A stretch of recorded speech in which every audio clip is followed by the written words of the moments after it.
El Resurgir de Madrid, el podcast. Entrevistas Kilómetro Cero. Hoy tenemos con nosotros a Javier Sierra. El exitoso escritor regresa a las librerías con una nueva novela para satisfacción de sus millones de seguidores. Se trata de El Plan Maestro, una historia en la que mezcla realidad y ficción y en la que de nuevo emplea la pintura como base de un relato en el que el arte se convierte en una puerta a lo desconocido. Nos hará viajar por diversas pinacotecas del mundo y las ciudades que las acogen, narrando hechos históricos y otros ficcionados. Además, recupera algunos personajes y cuestiones que ya abordaba en su exitosa novela El Maestro del Prado. La gran revelación del Dr. Fauvel fue enseñarme que el arte es un umbral que nos permite asomarnos a otros mundos tan reales como el nuestro. El arte es un espejo mágico, un reflejo universal que de alguna manera ha impregnado nuestros genes desde la noche de los tiempos y emerge en los sueños y en nuestras obras creativas como mensajes de esos mundos. Solo nos falta una llave, una palabra mágica, un pasaporte para atravesar esa puerta y descubrir lo que se oculta tras ella. Hola, ¿qué tal? Bienvenidos una semana más a nuestras entrevistas Kilómetro Cero en el Resurgir de Madrid. Una entrevista verdaderamente especial porque hoy tenemos el lujo de estar con uno de mis escritores favoritos, Javier Sierra. Javier, bienvenido al Resurgir de Madrid. ¿Qué tal? Un placer. Un placer estar contigo esta mañana y además ante una celebración que es este estreno de tu nuevo libro, El Plan Maestro. Bueno, el kilómetro cero de este libro, ¿no? El kilómetro cero. Porque empieza ahora una andadura después de varios años sin novedad editorial y después de un tiempo interesante concentrado en engarzar las piezas, porque al final mis novelas son un poco como rompecabezas donde hay muchos elementos. Sin duda. En este caso se mezcla la historia del arte, por supuesto, pero también cosas de la mitología. Descubrí hace unos años todos los cuentos fascinantes en todo el mundo que hablaban de maestros instructores, de dioses que aparecieron en el Neolítico y nos enseñaron a mirar las estrellas, a cultivar las plantas de las que hoy nos alimentamos, a domesticar animales y luego desaparecieron. Y eso se parecía mucho al maestro imaginario con el que yo construí hace unos años una novela que se llamaba El Maestro del Prado, Sí. que a mí me enseñó a mirar el arte. Que la tenemos ahí. Eso es. Así que con esas piezas del arte, la mitología, mi propia literatura y algunas cosas que tienen que ver con la prehistoria que me fascina, he armado un puzzle en el que lo que pretendo es cambiarle la mirada al lector sobre el arte. Que cuando vayan al Museo del Prado o a cualquiera de las grandísimas colecciones de arte que tenemos en Madrid, no se limiten solo a sorprenderse por la belleza del arte, sino que intuyan que detrás de algunas obras hay en realidad como puertas que nos conectan con otros mundos. Y esa percepción es muy potente, así que bueno, ojalá lo consigamos. Lo conseguirás sin lugar a la duda y además es un regalo abrir la mente a tus lectores, entre los que me incluyo, dándonos esas pistas tan curiosas como estos maestros instructores que tú dices que es cierto, ¿no? Existen desde siempre y han estado interconectados entre sí. Sí, esto es muy, muy llamativo. Yo en una novela mía anterior, en El Ángel Perdido, me centré en otro mito universal, que era el del diluvio. Hay hasta 240 versiones diferentes en distintas latitudes del planeta que hablan del diluvio universal, y llegué a la conclusión muy, muy antropológica, pero muy, muy cierta, de que todas esas leyendas solo pudieron originarse si hubo de verdad un elemento que las inspirase en el pasado remoto del planeta. Un elemento real.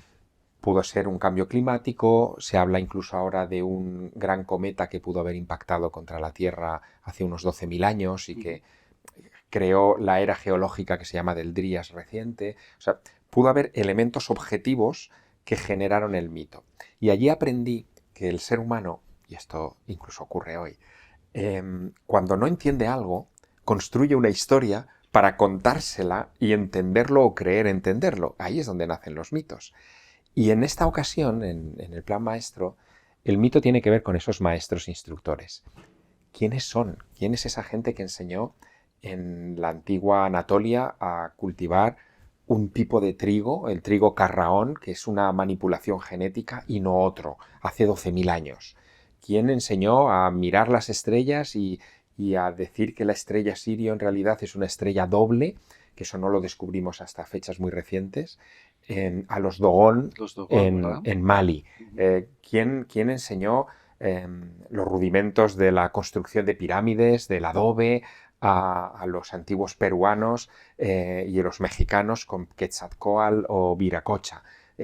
¿Por qué esos maestros desaparecen y no se vuelve a saber nunca más de ellos? Es cierto. ¿Y eso qué conexión tiene con lo que a mí me pasó, que es el origen de toda esta peripecia? En el año 90, siendo yo muy joven. ¿Te encontraste con un maestro, podríamos decir? Sí, pero yo nunca lo equiparé a los mitos. O sea, para mí fue un tropiezo en el Museo del Prado. Yo vine a estudiar periodismo a Madrid y pasaba los fines de semana en el Prado porque primero entrabas gratis. Segundo, estaba bien climatizado y en mi residencia de estudiantes hacía mucho frío. Y tercero, me encontraba a gusto porque allí estaban colgadas todas esas imágenes que eran familiares para mí por los libros de texto. Desde los retratos de los reyes, las meninas, las majas, en fin, todo estaba allí. Y en una de aquellas ocasiones, delante de la perla de Rafael, una sagrada familia maravillosa, renacentista, se me acercó un anciano y se ofreció a explicarme cómo leer ese cuadro. Yo lo estaba mirando, pero no lo estaba leyendo. Y él me dice, no, para entender bien un cuadro tienes que fijarte en varios elementos. Tienes que ver hacia dónde está dirigida la mirada de los personajes. Tienes que ver de dónde viene la iluminación. Tienes que comprender que los personajes están secuenciados en un orden que no es casual. Tienes que estudiar la geometría de la colocación de los personajes. Y cuando me explicó todo aquello, me contó cuál era el secreto, el mensaje de aquel cuadro y que eso era aplicable a otros.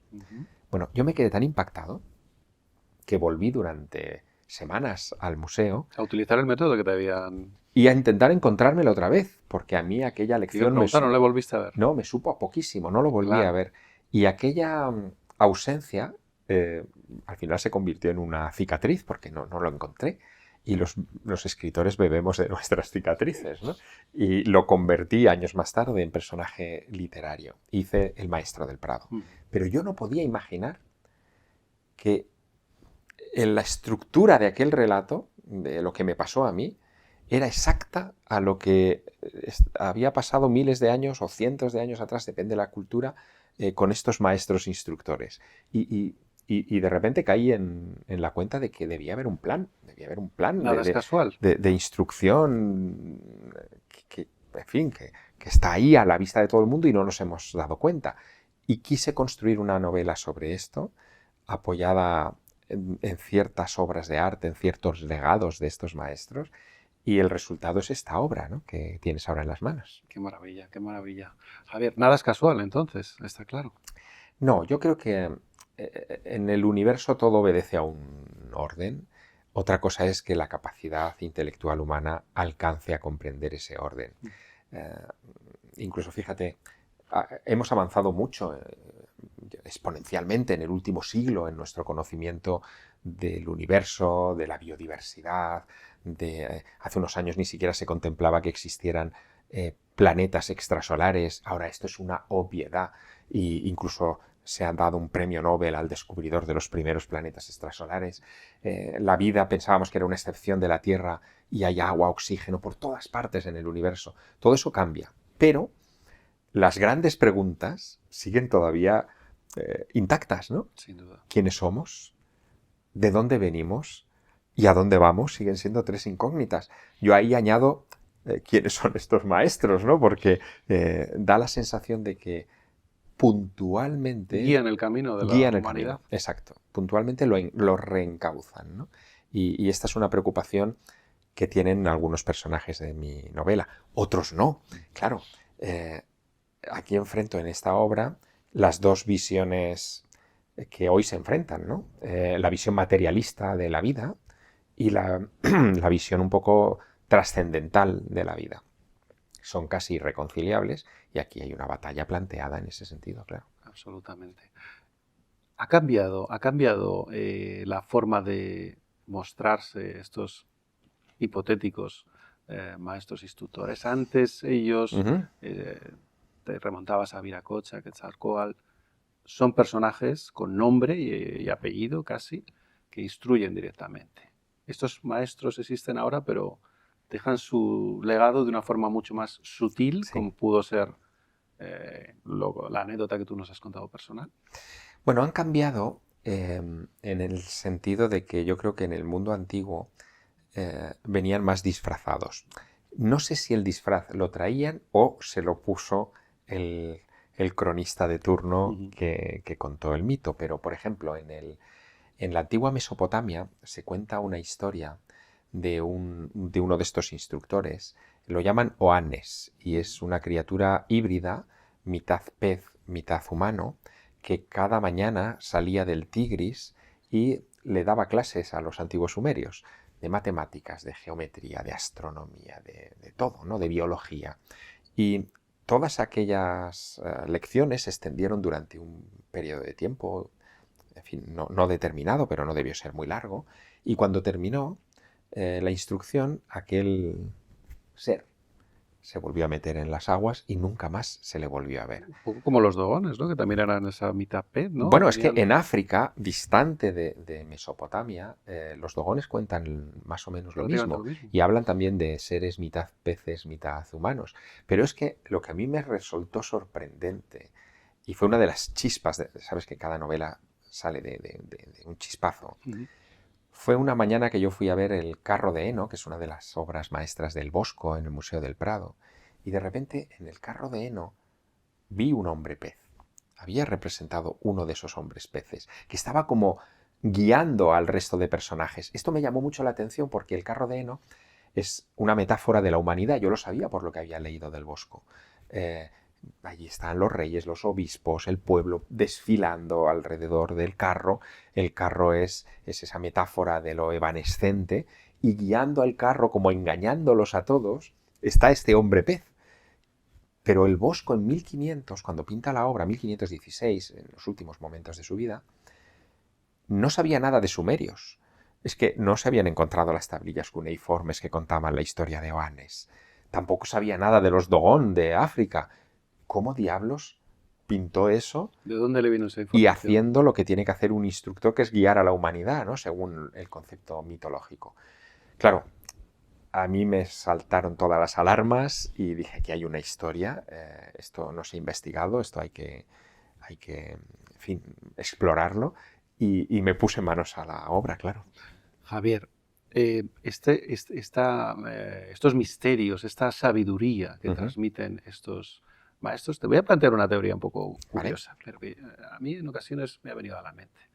Creo que existe una transmisión directa, en ocasiones, o que puede existirla, ¿no? Como tú has mencionado varios ejemplos, ¿no? De instructores que directamente transmiten algo. Puede ser también que el ser humano genéticamente esté preparado para en un momento determinado de su vida tener ese chispazo instructor sin quizá la necesidad de que nadie te instruya. Puede que de vez en cuando en distintos momentos de la historia de la humanidad hay personas con una sensibilidad, con un acceso a un archivo acásico, vamos a decir, ancestral que tenemos en la cabeza, que nos abre la vía a estos conocimientos tan curiosos. Esa es un poco la pregunta que yo me formulé en El fuego invisible, ¿no? En una novela mía anterior. Sí, yo contemplo esa posibilidad y contemplo la posibilidad de que estos relatos de los maestros instructores sean el mito que nos damos a nosotros mismos para justificar esa reacción. Pero yo intuitivamente creo que hay algo más. Casi todos estos mitos de los dioses instructores antiguos son, o sea, si empezamos a rascar en el origen, nos conectan con el neolítico. Nos están enseñando esos maestros a construir la civilización, a arar, a sembrar estas y otras semillas y no aquellas, a domesticar esta especie de animal y no aquella. Nos están dando como una pauta que es la justificación de nuestro salto del paleolítico, que éramos cazadores, que buscábamos el alimento según nos dejaba la climatología en fin, y la orografía, a sentarnos en un lugar y levantar ciudades. ¿Y si, y es por eso aquí entra la parte intuitiva, y si estos maestros fueran los supervivientes de una civilización colapsada? Ahora sabemos que hace 11.000 años aproximadamente, los habitantes de la Anatolia que antes te mencionaba enterraron los monumentos de Göbekli Tepe. Son unas estructuras circulares como megalíticas, como Stonehenge, pero mucho más complejas, y sabemos que las enterraron. O sea, ellos vieron una catástrofe, la que fuera, las protegieron. y las protegieron porque eran sus lugares sagrados, aquellas estructuras. Y ahora sabemos, por cuestiones geológicas, que efectivamente hubo un impacto cósmico contra la Tierra hace unos 12.000 años, probablemente contra el norte de Canadá, que generó lo que hoy llamaríamos un invierno nuclear, ¿no? O sea, como si ahora lanzaran bombas atómicas y todo se cubriera de polvo. Y que eso probablemente fue lo que desencadenó el final de la era glacial y cambios muy serios en la Tierra. Imaginemos que alguna de esas culturas de hace más de 12.000 años hubieran sido desarrolladas, hubieran sido arrasadas por esa catástrofe, pero hubieran quedado algunos individuos cuya vocación sería tratar de enseñar a las nuevas tribus que se irían formando lo que saben para que la civilización volviera a florecer más rápida. A mí eso o sea, tiene sentido para mí. Sin duda que sí. Tiene sentido, pero es intuitivo, porque de esas culturas aparentemente pre-catástrofe no hay nada. Pero sí tenemos el mito del diluvio, que antes lo mencionábamos, sí tenemos estos maestros instructores, y sí empiezan a haber vislumbres arqueológicos como estas ruinas de Göbekli Tepe que te evoco. Bueno, no hay nada, o sí lo hay, y por ahora lo vemos con otros ojos, ¿no? Porque hay muchas teorías también que hablan de que algunos monumentos que sí que están, los podemos tocar hoy en día, como las pirámides y otros, puede que no sean tan modernos como pensamos. ¿no? Bueno, esto también ha dado, ha generado muchísima literatura y es verdad que yo en alguno de mis libros, en alguno de mis ensayos, como En busca de la Edad de Oro, ¿no? Que es un libro que tiene ya un tiempo, o La Ruta Prohibida, he abundado sobre esta historia. Porque yo he conocido y he podido entrevistar a los geólogos, por ejemplo, que se dieron cuenta en los años 90 de que la erosión de la Esfinge es muy rara, de la Esfinge de Giza en Egipto. Correcto. La agua, ¿no? Sí, claro, la cabeza, que es lo que siempre estuvo expuesto a los elementos, porque la Esfinge estuvo durante siglos enterrada bajo arena, la cabeza está en un estado razonable de conservación. Y sin embargo, el pecho y el cuerpo, que es lo que estaba bajo arena y que no tendría por qué tener erosión, sin embargo está erosionada hasta la extenuación. Cierto. La cabeza es muy pequeña con respecto al cuerpo, por lo tanto es muy probable que esa cabeza fuera reesculpida, por eso es más nueva, se reesculpió probablemente o con seguridad por la estética en tiempos de los faraones, pero el cuerpo no se reesculpió y es antiguo. Y eso es tremendo porque la última vez que llovió con suficiente fuerza como para generar esas ondas en el cuerpo de la Esfinge fue hace 7.000 u 8.000 años. Volvemos un poco a esa época. Volvemos a una época prehistórica, sí, totalmente.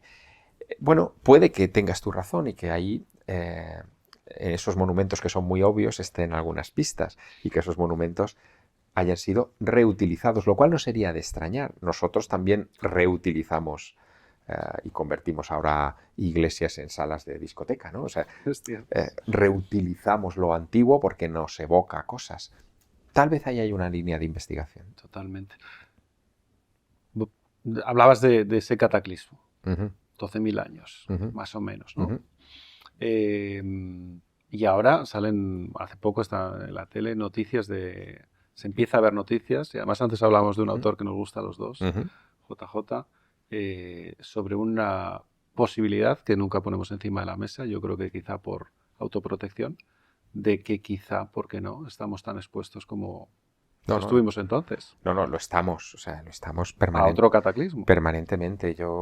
Ese es un tema que también me ha ocupado, el hecho de que pudiéramos sufrir próximamente otro impacto cósmico, ¿no? las noticias... JJ nos lo pone muy cercano. Sí, yo creo que ahí Juanjo, bueno, él tiene sus fuentes y sus cosas, pero creo que pecó de catastrofista, ¿no? Porque algo del tamaño que él insinúa que podría estrellarse contra la Tierra, para el 2027 lo cifra él, ya lo habríamos detectado. O sea, de ese tamaño nuestros sistemas de detección ya lo habrían ubicado. Pero es verdad que hay un sistema que se llama NEO, es un sistema internacional, poca gente lo conoce, pero se llama Near Earth Objects, objetos cerca de la Tierra, que clasifica todos esos asteroides que hay alrededor del planeta. Y hay una lista especial, una lista negra de aquellos que pueden ser potencialmente peligrosos porque pudieran desviarse y venir contra la Tierra. A la vez también existen proyectos, esto tampoco lo sabe la gente, pero de defensa planetaria. NASA, Agencia Espacial Europea, JAXA... No todo es ciencia ficción, entonces. No, esto no es ciencia ficción. JAXA, que es la japonesa, la agencia china, todos participan en unos proyectos que tienen rasgos comunes de defensa planetaria, de poder enviar naves que desvíen esa trayectoria. Ya lo hemos hecho con asteroides lejanos. Incluso los españoles creo que hemos metido un poco de mano en algo así, ¿no? Bueno, tuvimos la idea, como siempre, pero no hemos hecho el desarrollo. Es decir, la idea fue en origen y la ESA la defendió hace ya muchos años, ya es un proyecto en una carpeta. Se llamaba Proyecto Don Quijote, era maravilloso. Donde había dos naves en la que una era la nave Sancho, fijaba el objetivo posándose o orbitando cerca del asteroide a abatir, y Don Quijote era una nave que iba e impactaba contra el objeto y lo desviaba o lo fragmentaba. Pero aquello no se ha hecho, pero sí ha generado programas de defensa planetaria. Bueno, yo ya te digo, creo que Confiemos que quede mucho para eso. Sí, pasará antes o después. Seguro, eso seguro. Pasará antes o después. El tema es que nosotros como civilización somos la primera que sepamos de la historia del planeta con capacidad tecnológica para evitarlo o minimizarlo. Y esto es muy interesante.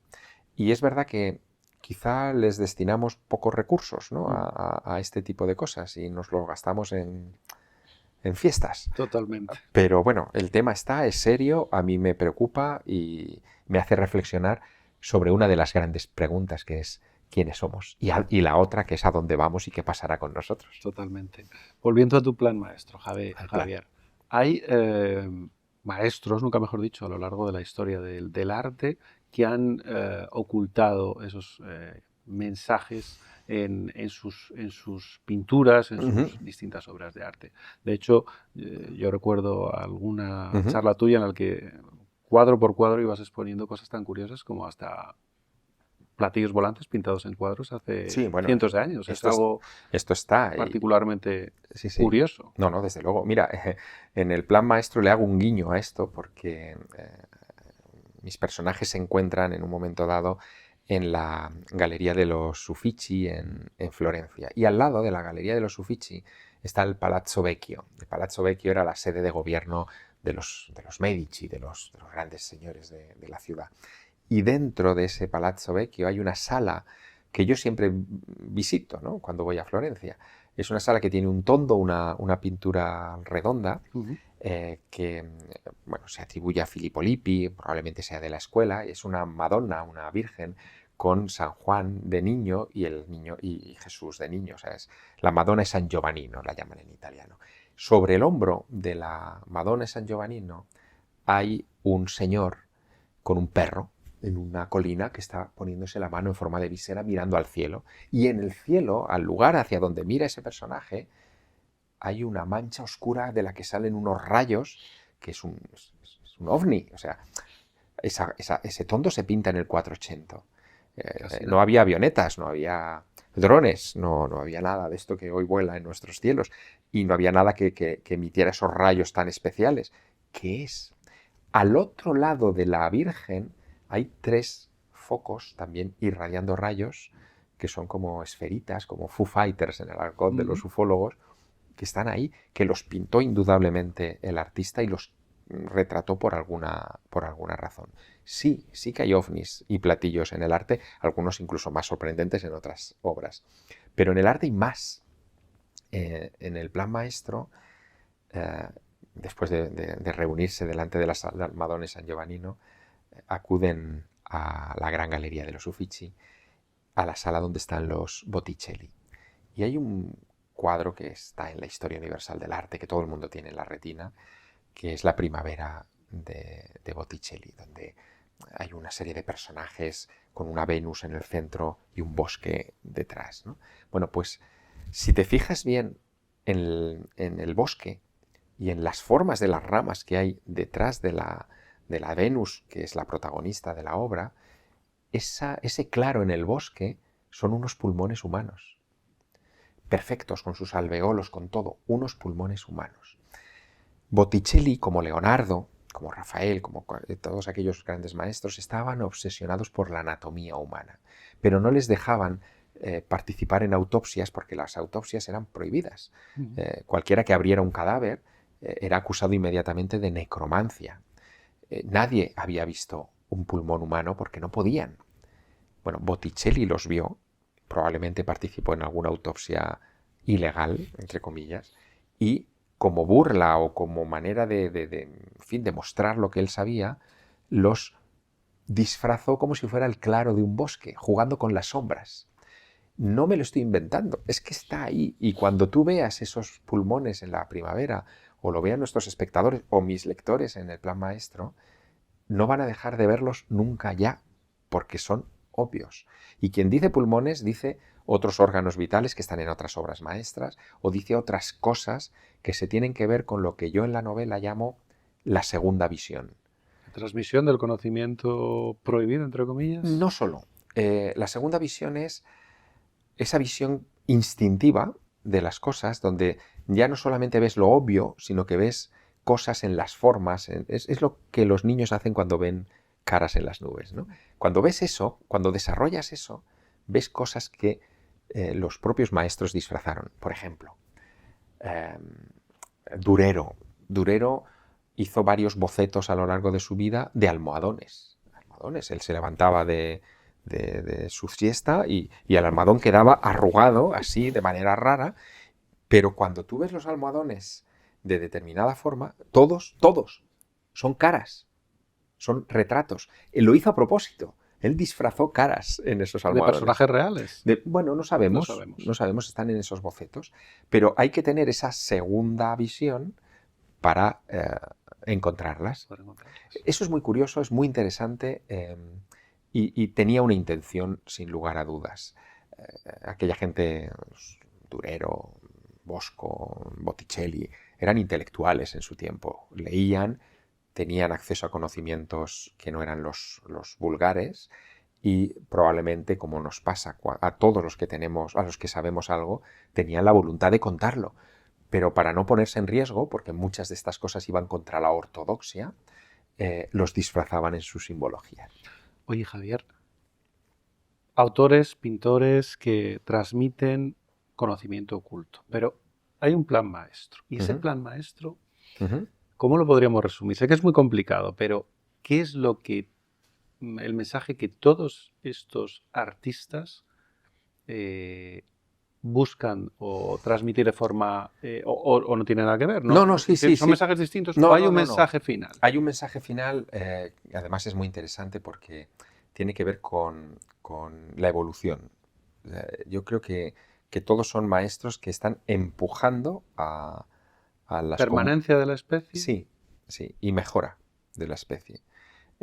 Quizá haya momentos en los que se necesita que aparezcan con más frecuencia, y lo hacen. Por ejemplo, no sé, es que el relato es siempre el mismo, ¿no? Por ejemplo, en la creación de la religión mormona, ¿no?